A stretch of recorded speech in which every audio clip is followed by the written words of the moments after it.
acid dissociation constant, Ka. That Ka is nothing but equilibrium constant, but for the dissociation of acid, so is acid dissociation constant. So ये जो Ka है ये equilibrium constant है किसी acid का. Should I से कि Kb किसी बेस का डिसोसिएशन कांस्टेंट. एम आई राइट? मतलब equilibrium constant but for any base. आगे जाके हम इसी की बात करने वाले हैं कि भाई Kw, K is equilibrium constant and W means water के लिए, and that Kw is called ionic product. क्यों, कैसे, वो बाद में बात करेंगे.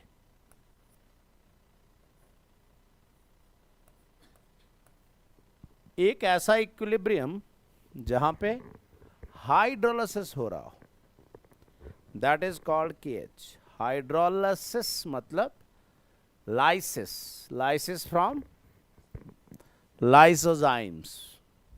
सो लाइसिस मीन जब वाटर किसी सॉल्ट को तोड़ता है, दैट इज हाइड्रोलाइसिस. और इन्हीं के ही नाम आगे जाके पीके हो जाएंगे. पीके बी भी हो जाएंगे. पीके डब्ल्यू भी हो जाएंगे. पीके एच भी हो जाएंगे. तो हम स्टार्ट कर रहे हैं from acid dissociation constant Ka कि वो क्या है. ये बात बड़ी क्लियर है कि हम यहाँ इक्विलिब्रियम पढ़ रहे हैं, और इक्विलिब्रियम मतलब इक्विलिब्रियम डिसोसिएशन कांस्टेंट. और इक्विलिब्रियम डिसोसिएशन कांस्टेंट का मतलब हुआ हम किसी भी स्ट्रॉन्ग एसिड की बात नहीं कर रहे हैं, क्योंकि उसमें तो इक्विलिब्रियम हो ही नहीं सकता. इक्विलिब्रियम उसमें है जो वीक है. तो इसलिए मैं सबसे पहला एग्जाम्पल वही कर रहा हूँ जो हमने किया भी था, एसिटिक एसिड, जब हम बात कर रहे थे किसकी, कॉन्जुगेट एसिड बेस पेयर्स. तो ये जो एसिटिक एसिड लिक्विड है, this when will come in contact with water liquid at equilibrium will be forming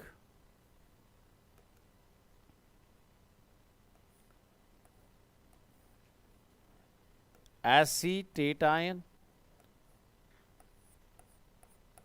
Yes, no. And will be forming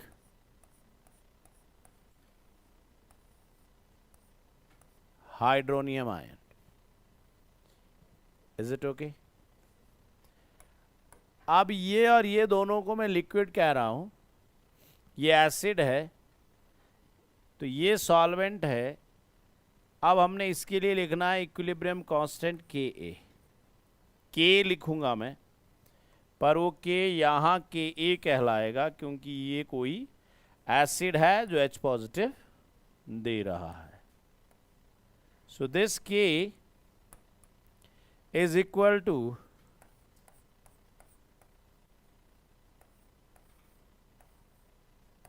acetate ion into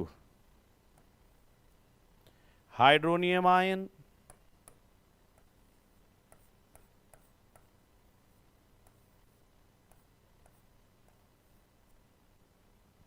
divided by the acid, as water is a solvent.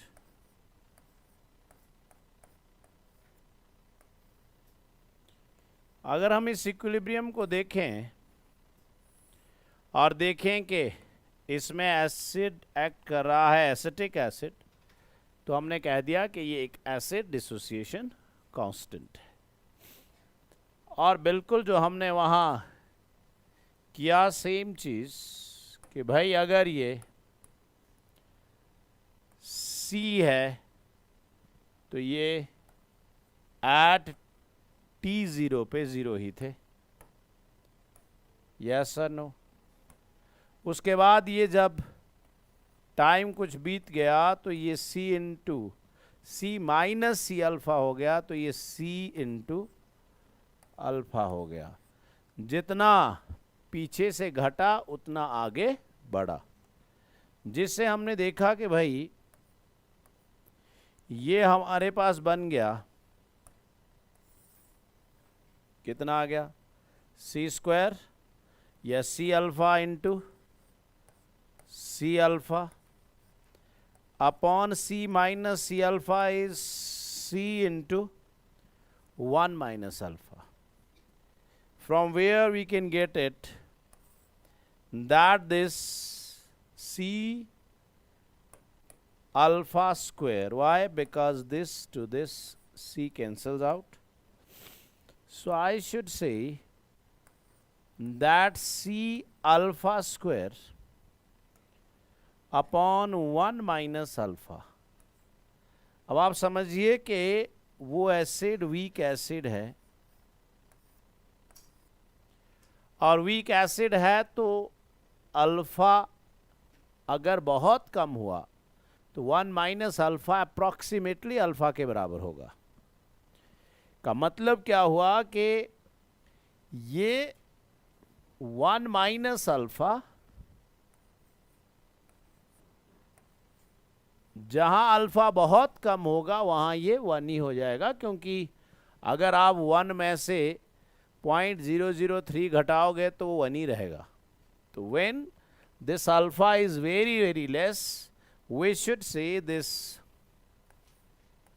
Ka is equal to C alpha square, where alpha is what? Degree of dissociation. So should I say Ka upon C under the root is alpha D. Alpha D is degree of dissociation, and this equation is called, yes, Ostwald's dilution law. This is called Ostwald's dilution law.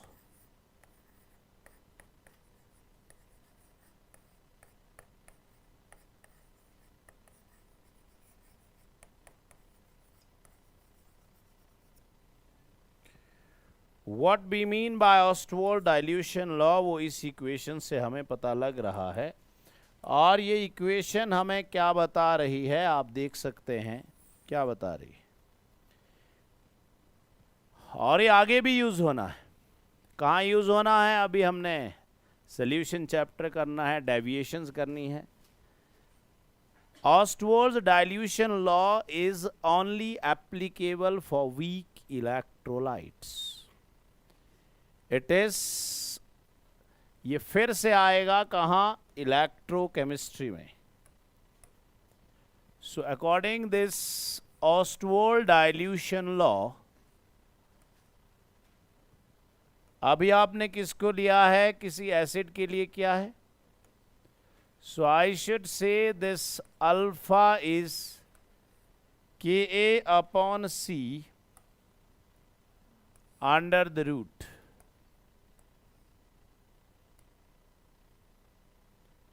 What this C is the concentration. जरा ध्यान से देखें इसका actual meaning क्या है, क्योंकि ये फिर आगे आपको बातें तंग करेंगी।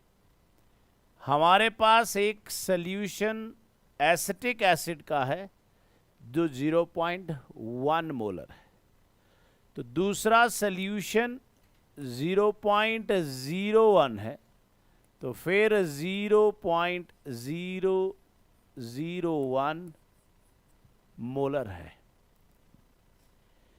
अब अगर आप यहां से वहां जा रहे हो तो what is happening is concentration घट रही है, या मैं ये कहूं कि डाइल्यूशन बढ़ रही है? यस और no? Concentration and dilution are inversely related. तो फिर उससे क्या हुआ, उससे जरा ध्यान दें, यहां रिलेट करें। ऑस्टवर्ल्ड ने कहा कि भाई ये कंसंट्रेशन जितनी ज्यादा होगी, कंसंट्रेशन जितनी ज्यादा होगी, more the concentration is, more the interaction is. More the concentration is, less the intermolecular or interionic distances. जितनी कंसंट्रेशन ज्यादा होगी उतना इंटरमॉलिक्यूलर या इंटरआयनिक डिस्टेंस कम होगी। मतलब कि इस रूम में हमने 100 लोग बिठा दिए तो इंटर पर्सन डिस्टेंस जो है वो बहुत कम है, इसलिए बात गप्पे मारने के पॉसिबिलिटी ज़्यादा है। तो गप्पे मारने की पॉसिबिलिटी ज़्यादा है मतलब इंटरेक्शन ज़्यादा है, इंटरेक्शन ज़्यादा है मतलब छुट्टी होगी तब भी बातें ख़त्म नहीं हो रही है, मतलब डिसोसिएशन नहीं हो सकती। इसका मतलब हुआ, आपने बोला Ostwald's dilution law. It means as you will move from here to here, the dilution is increasing. It means C is, so alpha is, so this is increasing order of dilution, or I should say this is increasing order of dissociation. इस बात को ध्यान से सुन लें। मैं ये कह रहा हूं कि देखिए जी, कंसंट्रेशन जितनी ज्यादा होगी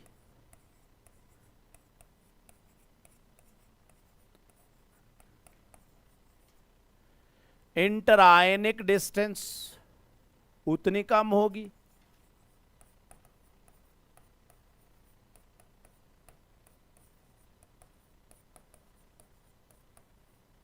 फोर्स ऑफ इंटरेक्शन उतनी ज्यादा होगी।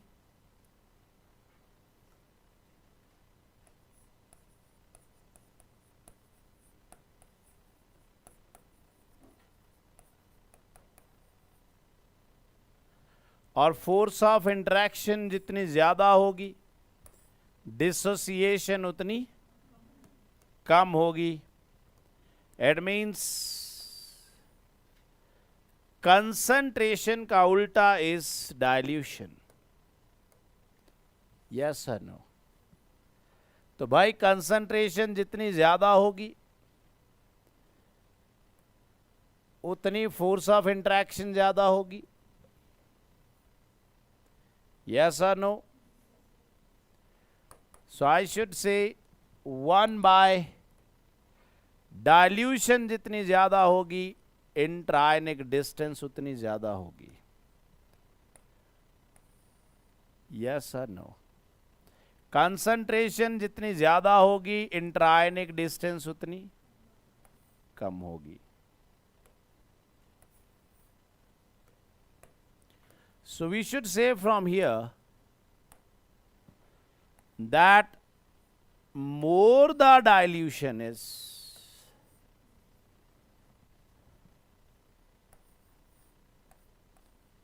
more the intrionic distance is, less the force of interaction is, and more is the dissociation. ठीक है? This should be directly proportional to dilution. Yes or no? So we should say this is, ये सारे salts में लगेगा। जहां भी आप आगे कहीं पढ़ोगे हर जगह यही फॉर्मूला लगने वाला है।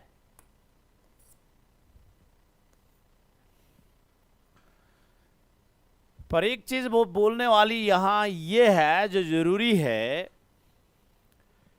कि ये जो आपने इक्वेशन लिखी है, ये एक क्वालिटेटिव है। क्वालिटेटिव का मतलब हुआ कि जिसकी डाइल्यूशन ज्यादा है उसकी डिसोसिएशन ज्यादा है। समझ आई बात? पर ऐसा नहीं बोल सकते आप कि यहां से यहां, यहां से यहां डाइल्यूशन 100 गुना बढ़ी, 0.1 से 0.001। तो डाइल्यूशन 100 गुना बढ़ी तो ये ना कह दें कि डिसोसिएशन 10 गुना बढ़ जाएगी, क्योंकि 100 अंडर द रूट आएगा ना। मतलब कि आप एक वीक एसिड को डाइल्यूट करके उसकी इंटरेक्शन घटा के उसकी डिसोसिएशन करवा के उसको कहीं स्ट्रॉन्ग के आसपास ला सकते हो, पर स्ट्रॉन्ग से डोमिनेट नहीं करवा सकते। मतलब मैं क्या बोलना चाहता हूं? मैं ये बोलना चाहता हूं कि अगर ये डाइल्यूशन में 10 raise to the power 4 time करता हूं तो कंसंट्रेशन के इनवर्सली है, डाइल्यूशन के डायरेक्टली होगा। रूट ऑफ 10 रेज पावर 4 कितना आया? 100। 100 तो स्ट्रॉन्ग की भी नहीं होती। मतलब आप इस इक्वेशन को ऐसे यूज ना करें कि अगर आपने dilution 10 raise to the power 4 time बढ़ा दी है तो डिसोसिएशन 100 गुना बढ़ जाएगी। 100 तो किसी स्ट्रॉन्ग की भी नहीं होती। समझ में आई बात? इसका मतलब ये जो फॉर्मूला है, ये फॉर्मूला थ्योरेटिकल इंडिकेशन दे रहा है कि डाइल्यूशन करने से डिसोसिएशन बढ़ेगी, पर नहीं बता रहा है कि प्रोपोर्शनेटली बढ़ेगी। प्रोपोर्शनेटली समझ रहे हो ना? कि ये नहीं कि आप हर कुछ डाइल्यूशन करो और फिर बोलो कि अब तो ये वीक इलेक्ट्रोलाइट स्ट्रॉन्ग से भी ज्यादा डिसोसिएट कर गया। नहीं, कोई इंसान अपने कर्मों से भगवान जैसा हो सकता है, भगवान नहीं हो सकता। सुन लिया? इसलिए मैं कह रहा हूं कि ये जो आपने फॉर्मूला लिखा है इसको आप कैलकुलेशन के लिए यूज करोगे, पर के की वैल्यू इतनी कम होती है कि वो अल्फा इतना हाई हो ही नहीं सकता। समझ में आई बात? तो आप एक 30%, व्हाट इज वीक इलेक्ट्रोलाइट, जिसकी डिसोसिएशन कहते हैं 30% के आसपास हो, आपने उसको 40 कर दिया, 50 कर दिया। एक स्ट्रॉन्ग इलेक्ट्रोलाइट की थ्योरेटिकल डिसोसिएशन 100% है, एक्सपेरिमेंटल नहीं है।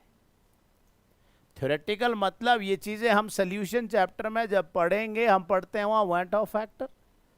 अगर आप किसी का एज्यूम ना करें कि डिसोसिएशन 100% है, तभी आप उसके वांट ऑफ फैक्टर को बोलते हैं कि जी ये नंबर ऑफ आयंस के बराबर हुआ।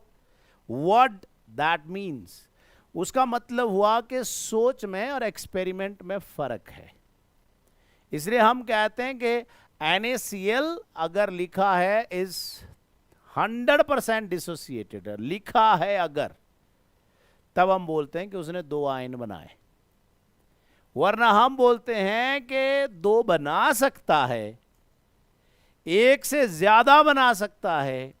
इसका मतलब हुआ इस डाइल्यूशन की वजह से उसकी डिसोसिएशन, उसके नंबर ऑफ आयंस 1 से ज्यादा है और 2 से कम है। और जब आप ये एज्यूम करते हैं कि वो 100% डिसोसिएटेड है, तब आप बोलते हैं कि इसने 2 आयन दिए, क्योंकि वो 100% डिसोसिएट हुआ। तो मैं ये कह रहा हूं कि ये वीक इलेक्ट्रोलाइट के लिए लगता है ऑस्टोल डाइल्यूशन लॉ। और यहां से हम क्या कर सकते हैं, हम किसी 2 एसिड को कंपेयर कर सकते हैं। कंपेयरिंग एसिडिक स्ट्रेंथ, 2 एसिड के एसिडिक स्ट्रेंथ को कंपेयर करना है। तो उसके लिए हम क्या करेंगे, इस कि हमें क्या पता होना चाहिए। ये जो फॉर्मूला ऊपर दिया है ये हमें बता रहा है कि अगर आप 2 एसिड्स को कंपेयर कर रहे हो, so dissociation of acid 2 divided by dissociation of acid 1, that is alpha 2 by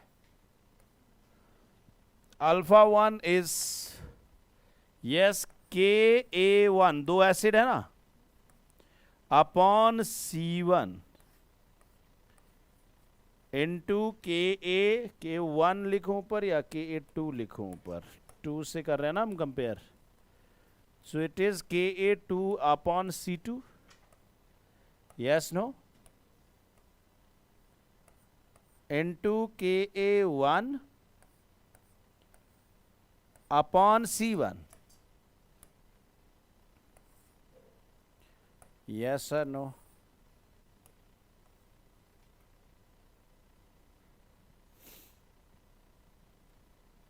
पर ये फॉर्मूला अगर वो आइसो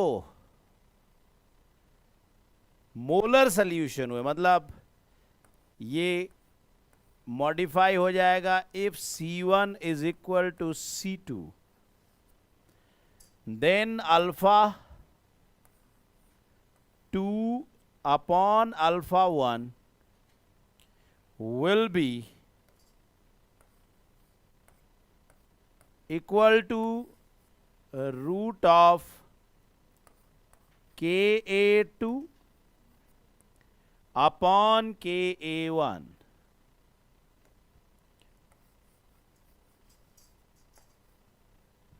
तो दो Ka वैल्यूज दी हुई होंगी और पूछा होगा डिग्री ऑफ डिसोसिएशन निकालें, तो आप यहां से निकाल सकते हैं, यस और नो। सेम जैसे आपने एसिड डिसोसिएशन कांस्टेंट किया, इसी तरह से होता है बेस डिसोसिएशन कांस्टेंट Kb। क्या होता है Kb?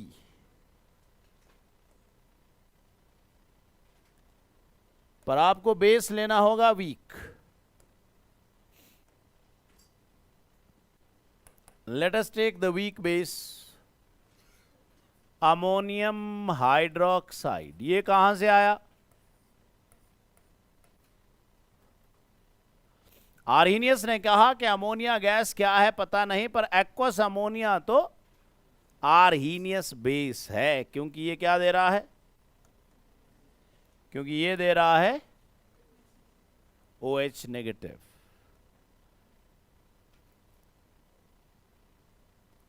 So this will be giving rise to, in aqueous medium, it will be forming NH4 positive plus OH negative। हम कर चुके हैं, सेम चीज ये है, इसलिए सीधा लिख रहे हैं C into 1 minus alpha is C alpha, C alpha. और ये कौन है? Base. So from here Kb is equal to C square alpha square, या मैं सीधा ही लिख देता हूं, पिछले में जैसे हमने लिखा था, it is C alpha square. So इसलिए हमारे पास आ गया ऑस्टवर्ड डाइल्यूशन लॉ से that alpha dissociation of this base is Kb upon C under the root, yes or no? And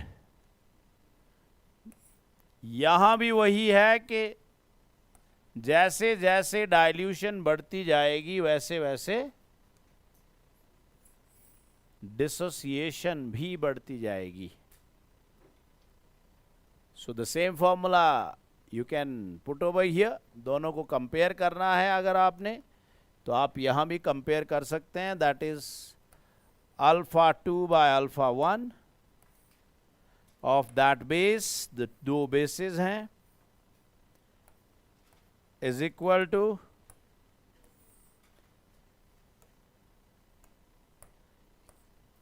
Kb2 upon Kb1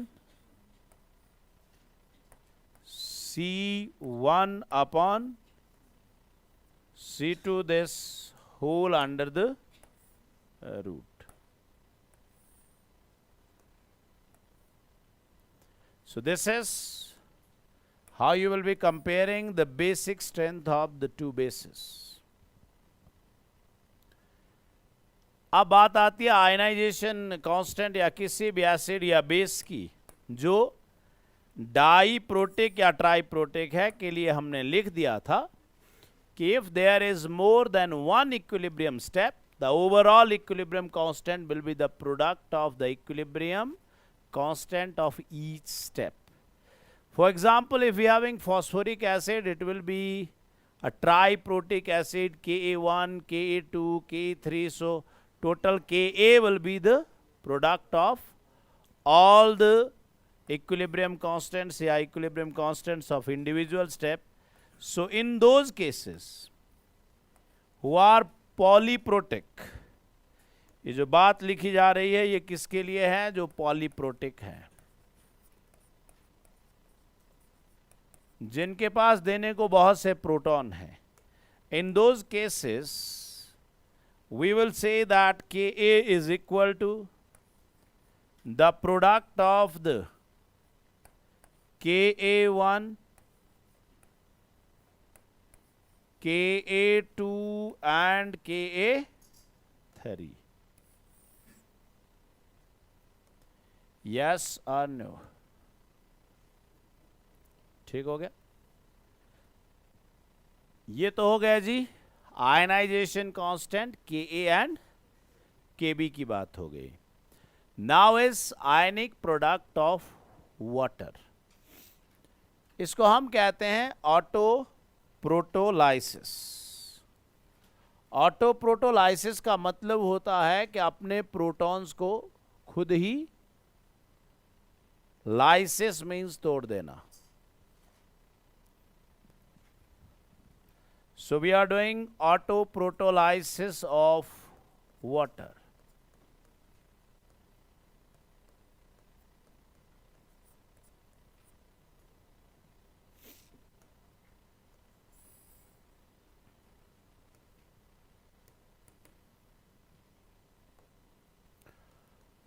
हमारे पास क्या है कि हमारे पास है वाटर लिक्विड.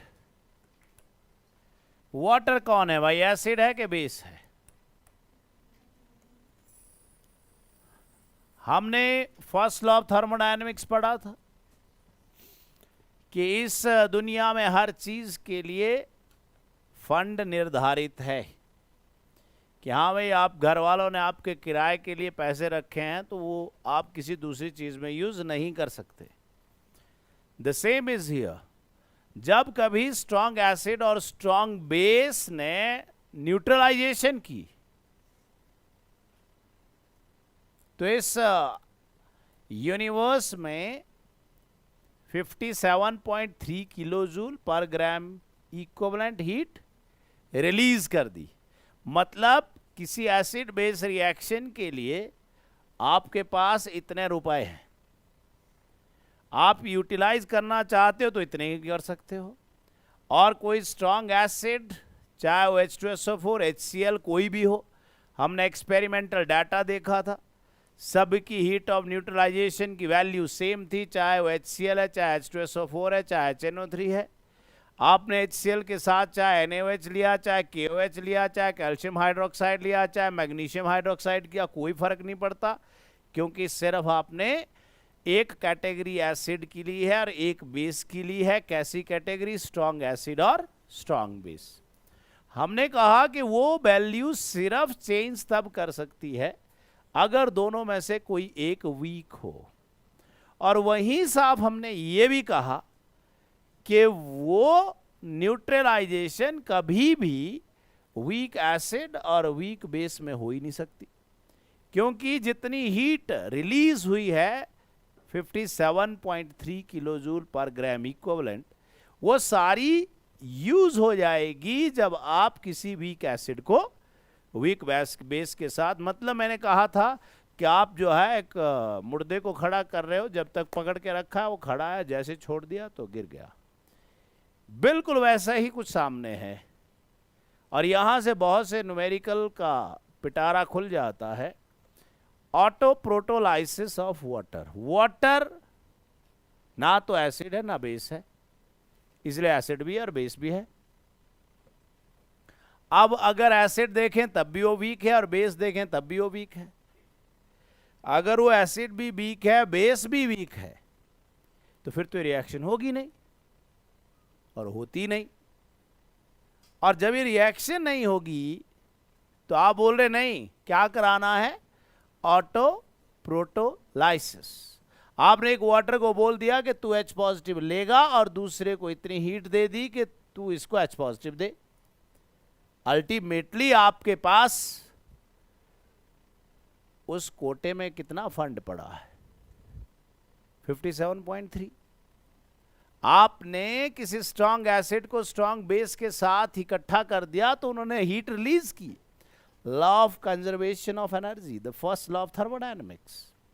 अब जो हीट रिलीज कर दी वो 57.3 है, तो आप यूटिलाइज कितना कर सकते हो? 57.3। और यहां पर वाटर ना एसिड है ना बेस है, हम रोज पीते हैं, ऐसा कुछ नहीं दिखा हमें उसमें, पर आप जबरदस्ती बाहर से हीट दे रहे हो। एक वाटर को भी दे रहे हो, दूसरे को भी बोल रहे हो। एक को इसलिए दे रहे हो कि तू H पॉजिटिव दे, और दूसरे को इसलिए दे रहे हो कि तू वो H पॉजिटिव ले। वो कहता नहीं नहीं नहीं नहीं, इधर करना पड़ेगा। मतलब कि आप जबरदस्ती उस एक वाटर को एसिड तो एक वाटर को बेस बना रहे हो। जब आपने एक वाटर को एसिड बना दिया, वाटर वो तो सॉल्वेंट था, और जो दूसरा वाटर है उसको बेस बना दिया, तो ये जो सब कुछ हो रहा है, this is under the influence of external agency. इसका मतलब this is not allowed thermodynamically. अब क्या हुआ कि आपने यहां H3O पॉजिटिव बना दिया। वो चाह नहीं रहा था कि ऐसा करे, पर क्योंकि आप जबरदस्ती फंसे, नहीं नहीं ये तो तुझे करना ही होगा। और ऐसा करने के लिए आपने कितनी हीट यूज कर दी? Is plus 57.3 kilo joule per gram equivalent. इतनी हीट आपने इसके लिए यूज कर दी। तो इवॉल्व कितनी हुई? 0। जितनी इवॉल्व हुई थी वो सारी तो यूज कर दी। इसका मतलब ये सब कुछ आप जबरदस्ती कर रहे हो, ये अपने आप कुछ भी नहीं हो रहा है। तो पहली बात हमने यहां ये लिखी कि auto protolysis of water is not supported by thermodynamic parameter enthalpy and is against the energy factor। समझ में आ गई बात? अब उसने सपोर्ट नहीं किया फिर भी हुआ, इसलिए हमने क्या निकाल दिया यहां से? Equilibrium constant K. What will be equilibrium constant? K equal to product of the active masses of the products, yes or no, divided by product of the active masses of the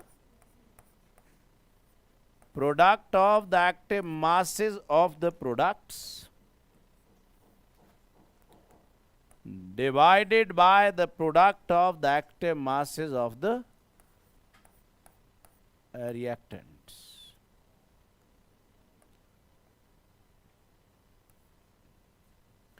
और reactant कौन है? Water solvent लिखते थे क्या? It means denominator is 1।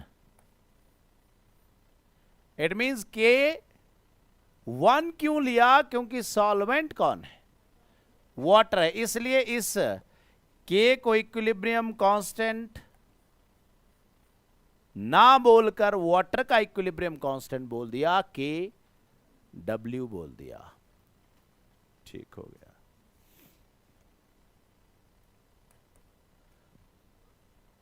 अब इससे पहले कि हम आगे चलें,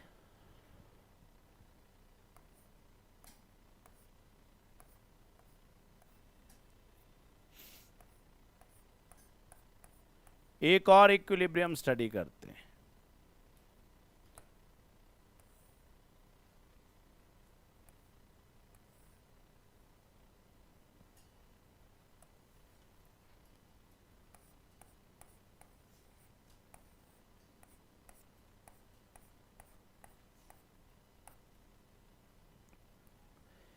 HF यहां क्या एक्ट किया? लोरी ब्राउनस्टेड एसिड एक्ट किया कि नहीं किया? क्योंकि उसने क्या दिया? उसने H पॉजिटिव दिया। और इस F नेगेटिव को अगली इक्वेशन में हमने फिर H2O के साथ ट्रीट किया, तो F नेगेटिव ने H पॉजिटिव को गेन करके क्या बना दिया? बोलो जी, HF बना दिया। तो F नेगेटिव क्या एक्ट किया? बेस। और यहां HF क्या एक्ट किया? Acid. It means this equilibrium represent Ka, yes or no? And this equilibrium represent Kb, yes or no? और यहां से ओवरऑल रिएक्शन अगर हम देखें तो वो ओवरऑल रिएक्शन क्या आ रही है? वो ओवरऑल रिएक्शन हमारे पास आ रही है that F negative, yes no, this HF, yes no. It means water तो सॉल्वेंट है, दो इक्विलिब्रियम है, what overall you are getting is Ka into Kb। यहां से देखिए 2H2O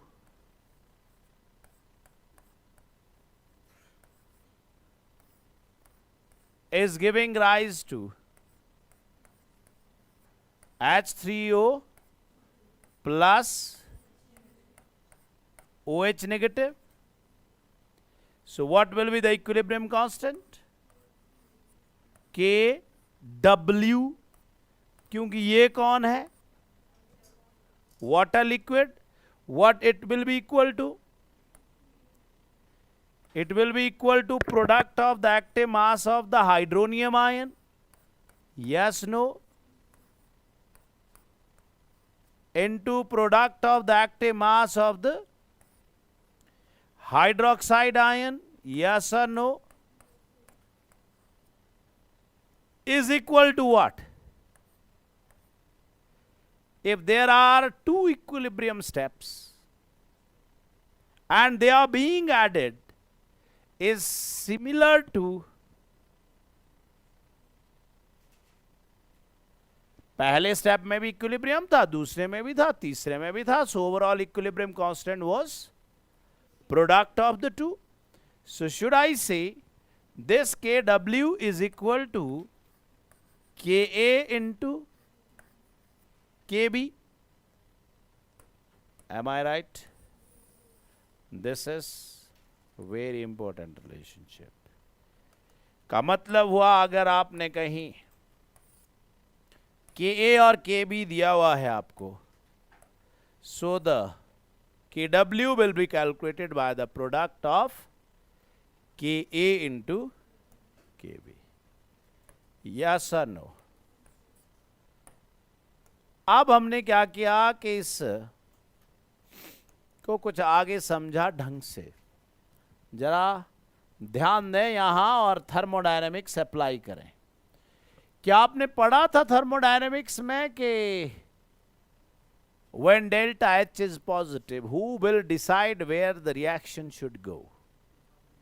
एंट्रोपी। क्योंकि डेल्टा H पॉजिटिव है, डेल्टा S भी पॉजिटिव होगा।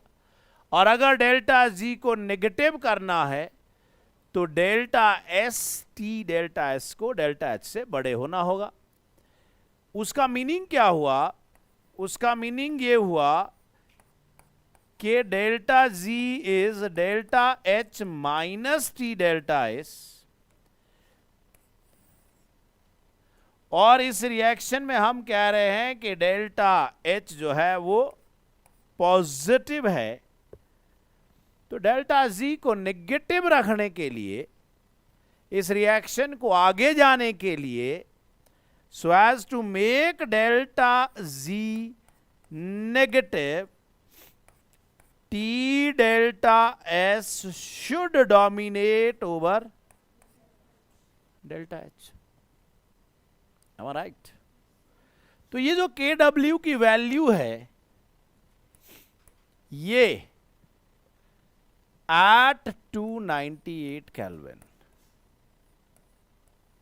मतलब 25 degree Celsius, this value of this equilibrium constant kW is 1.004 into 10 raised to the power 14 minus 14, और जो यूनिट क्या है बताइए?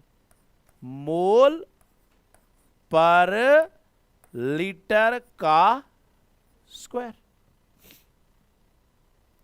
तो ये जो हम अभी बात कर रहे हैं कि इसकी वैल्यू इतनी है, ये हर टेम्परेचर पे नहीं है।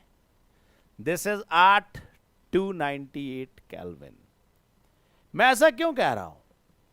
क्योंकि आप कह रहे हो कि ये एक एंडोथर्मिक रिएक्शन है, और अगर आपने टेम्परेचर बढ़ाया, the reaction will proceed more in forward, and when it will proceed more in forward, more of hydronium and more of hydroxide will be formed, and when more of hydroxide and hydronium is formed, means Kw will increase, so this value will be changing. It means we should say from here that ionic product of water is directly proportional to temperature. Yes or no? अब directly proportional to temperature हो गया तो इससे बहुत कुछ हो गया। इसलिए कहते हैं कि सारी चीजें बदल जाएंगी अगर टेम्परेचर बदला। इसलिए अगर आपसे कोई पूछता है कि न्यूट्रल पीएच क्या है, तो आप ना कहें 7, आप कहें कि 7 है पर 298 पर है। 7 क्यों कहा? क्योंकि -14 है, तो -14 में H पॉजिटिव भी उतना ही है और हाइड्रोक्साइड भी उतना ही है। अब हम इसकी तरफ बढ़ रहे हैं, इसलिए आप जरा सामने ध्यान दें। हम बात कर रहे हैं कि what is hydronium concentration, what is hydroxide concentration, what do you mean by pH, what do you mean by pOH? अब इस सारी बातों के जवाब के लिए हमें उस इक्वेशन को लिखा जिसमें था कि W which is equal to 1.004 into 10 raised to the power -14 mole square पर litre square is equal to hydronium, product of the active masses of hydronium and product of the active masses of hydroxide. Yes or no?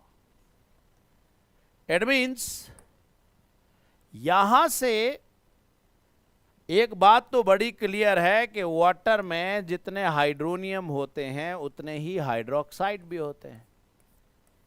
सो हम यहां ये चीज assume करके चले हैं because hydronium active mass उतना ही है जितना हाइड्रोक्साइड का है, इसलिए जो वैल्यू 1.004, इसको मैं अप्रॉक्सीमेटली 1 लेता हूं क्योंकि 1.004 भी उतना ही है, इसलिए मैं ये कहता हूं कि ये 1 × 10⁻⁻14 मोल स्क्वायर पर litre square is equal to जी H3O पॉजिटिव का स्क्वायर और इस, क्योंकि दोनों बराबर हैं, और इस OH नेगेटिव का square. But this is very important one, not always at 298 kelvin. Clear हो गया? इसका मतलब यहां से साफ हो गया कि H3O positive or OH negative is equal to जी रूट ऑफ 1 × 10⁻⁻14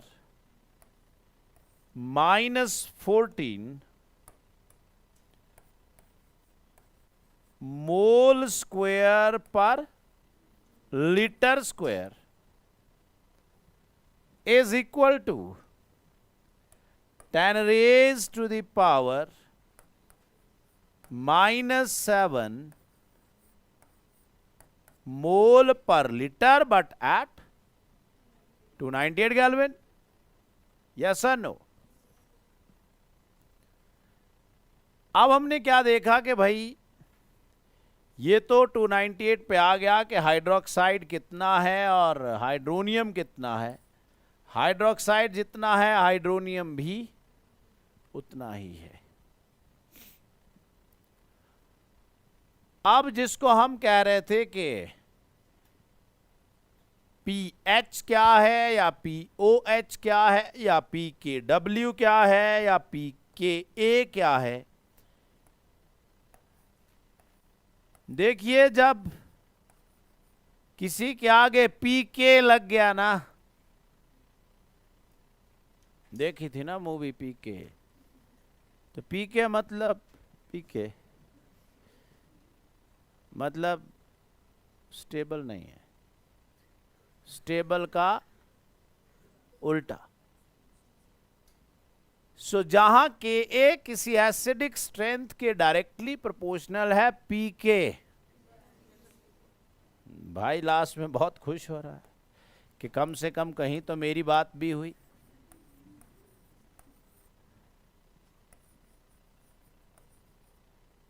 सो किसी के आगे स्मॉल p का मतलब हुआ पोटेंस, और पोटेंस का मतलब होता है माइनस लॉग, और आप किसी पॉजिटिव वैल्यू के आगे माइनस लॉग बनाएंगे तो अगर वो मैक्सिमम थी वो मिनिमम हो जाएगी।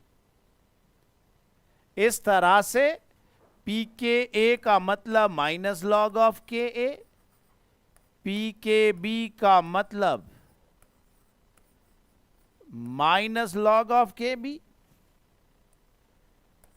pKw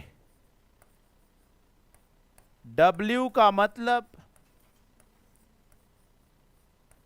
minus log of Kw, pH का मतलब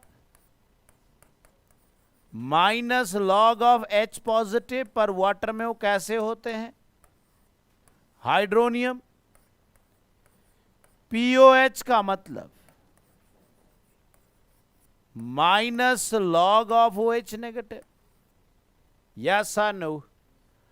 एंड pKh का मतलब भी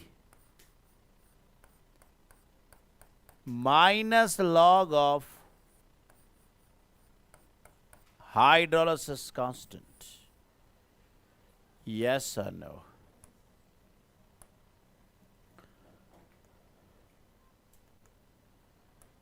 तो आगे जहां भी हम जाएंगे ये चीज हमारा साथ छोड़ने वाली नहीं है।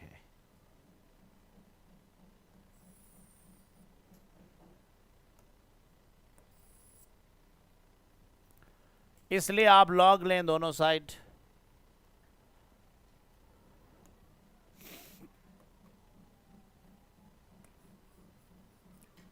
Kw, which is 1 into 10 raised to the power minus 14 mole square per liter square is equal to H3O positive into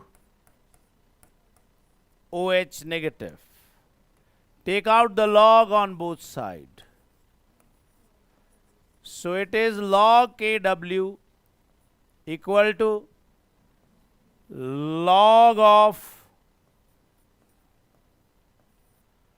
10 raised to the power minus 14 is equal to log xy is log of x plus log of y means log of hydronium plus log of hydroxide. Yes or no? So, taking the minus sign,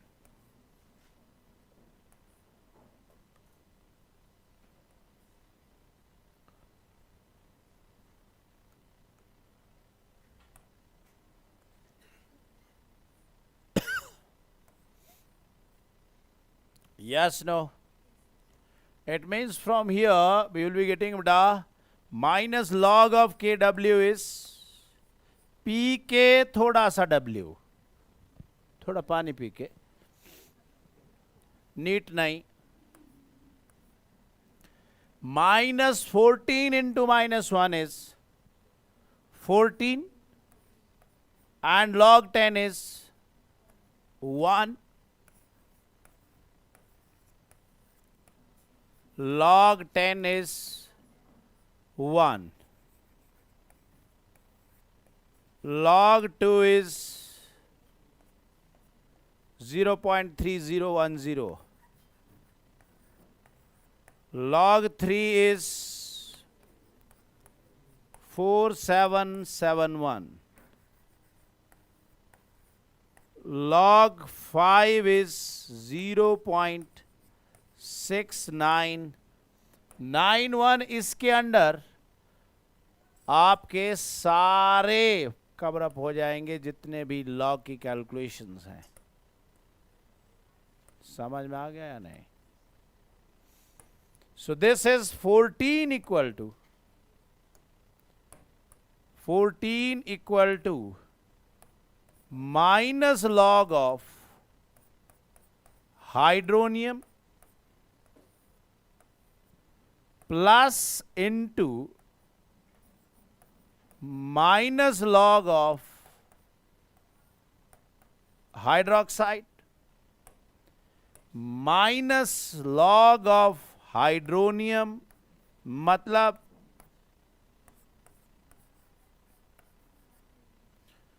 pH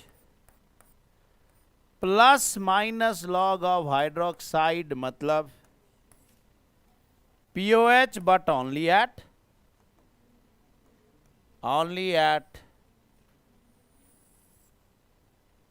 298 Kelvin. It means according to this the pH scale is only up to 14, जिसमें से आधा pH और आधा, so आधा is 7. So we used to say that at 298 Kelvin the neutral pH is 7 pH. So यहां पर pH दी है तो आप POH निकाल सकते हो, POH दी है तो आप pH निकाल सकते हो. So pH equal to POH, अभी अभी बात की, hydronium equal to hydroxide. Yes और no? So pH equal to POH. Yes or no? So this is why we used to say that pH is neutral at.